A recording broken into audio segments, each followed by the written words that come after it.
مسلم کو، جو قلب کو گرما دے، جو روح کو تڑپا دے یا رب۔ الحمدللہ وحدہ والصلاة والسلام علی من لا نبی بعدہ، اما بعد فاعوذ باللہ من الشیطان الرجیم، بسم اللہ الرحمن الرحیم۔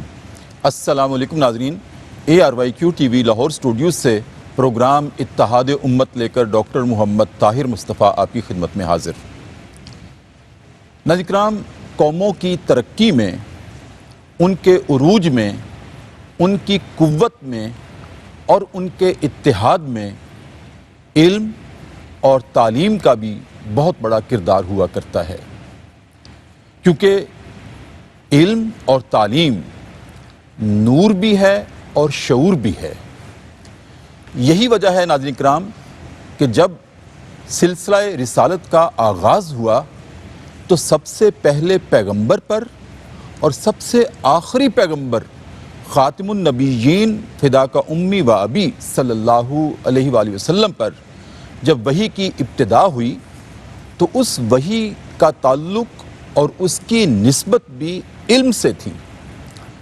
کلام اللہ شہادت دیتا ہے وَعَلَّمَ آدَمَ الْأَسْمَاءَ كُلَّهَا کہ ہم نے سب سے پہلے آدم کو چیزوں کا، اشیاء کا علم دیا تھا۔ اور خاتم النبیین صلی اللہ علیہ وسلم پر جب وحی کا آغاز ہوا تو اقرأ بسم ربک الذی خلق خلق الانسان من علق، یہ بھی آغاز علم سے ہی متعلق ہے کہ پڑھیے۔ ناظرین کرام، سوال پیدا ہوتا ہے کہ علم نور بھی ہے، جیسے میں نے عرض کیا شعور بھی ہے، لیکن کون سا علم ہے جو قوموں کو ترقی دیتا ہے، قوموں میں یگانگت پیدا کرتا ہے؟ کیا قرآن کا علم، حدیث کا علم، فقہ کا علم، ادیان کا علم، یا دوسری طرف physics, geophysics, chemistry, botany, ناظرین کرام اینتھروپولوجی، کاسمولوجی، یا ان دونوں کا حسین امتزاج؟ کون سا علم انسانوں کو ترقی دیتا ہے؟ ناظرین کرام، یہاں ہم بھٹکے ہوئے ہیں، بھولے ہوئے ہیں۔ یہاں بھی ناظرین کرام ہمیں تقسیم کر دیا گیا یا ہم تقسیم ہو گئے۔ ہمارے تعلیمی ادارے، ہماری درسگاہیں دو زاویوں پر مبنی ہیں۔ ایک زاویہ ہے دینی مدارس کا، جہاں کے فاضلین کو ملا کہا جاتا ہے اور تحقیر کی نگاہ سے کہا جاتا ہے، اور دوسری طرف جو ہماری درسگاہیں ہیں یا ہمارے تعلیمی ادارے جو ہیں، وہاں کے فاضلین کو مسٹر کہا جاتا ہے، یعنی یونیورسٹی سے جو ایک لاٹ فارغ ہو کے نکلتی ہے، جامعات سے نکلتی ہے، ان کو ہم مسٹر کہتے ہیں۔ اور دونوں ناظرین کرام ایسے ہے جیسے دریا کے دو کنارے ہوں، ایک کنارہ درس نظامی کا ہے اور ایک کنارہ جدید تعلیم کا ہے۔ وہ چل تو رہے ہیں لیکن آپس میں کبھی ملتے نہیں ہیں۔ لیکن ناظرین کرام، ہم خوش قسمت ہیں، ہم تہی دامہ نہیں ہیں، ہمارے پاس نمونہ ہے جو ہمارے نبی کریم، ہمارے رہبر و رہنما حضرت محمد صلی اللہ علیہ وآلہ وسلم نے ہمارے لیے چھوڑا ہے۔ تعلیم کے حوالے سے سب سے پہلے نبی کریم صلی اللہ علیہ وسلم نے ناظرین کرام جو درسگاہ قائم کی، اس کا نام صفہ ہے، اور صفہ میں جو نمونہ قائم کیا نبی کریم صلی اللہ علیہ وسلم نے، وہی نمونہ ہمیں روشنی دے گا، وہی نمونہ ہم قوموں کو عزت دے گا، احترام دے گا، تکریم دے گا، قوت دے گا اور اتحاد دے گا۔ لیکن سوال یہ ہے، آج ہم اس نشست میں، آج کے پروگرام میں ہم ڈسکس کرنے والے ہیں کہ صفہ کی درسگاہ میں کون سے علوم پڑھائے گئے نبی کریم صلی اللہ علیہ وسلم کی سرپرستی میں، اور جنہوں نے اس زیور علم کو، زیور تعلیم کو اپنے آپ سے آراستہ کیا، وہ کیا عربی نسل تھے سارے صحابہ کرام، یا کہ دوسری نسلوں سے بھی تعلق رکھتے تھے؟ یہ ساری باتیں ناظرین کرام آج ہم ڈسکس کریں گے پروگرام اتحاد امت میں۔ اور آج جو ہمارے مہمان ہیں ناظرین کرام بہت فاضل ہیں۔ میری دائیں جانب تشریف رکھتے ہیں جناب انوار حسین سید،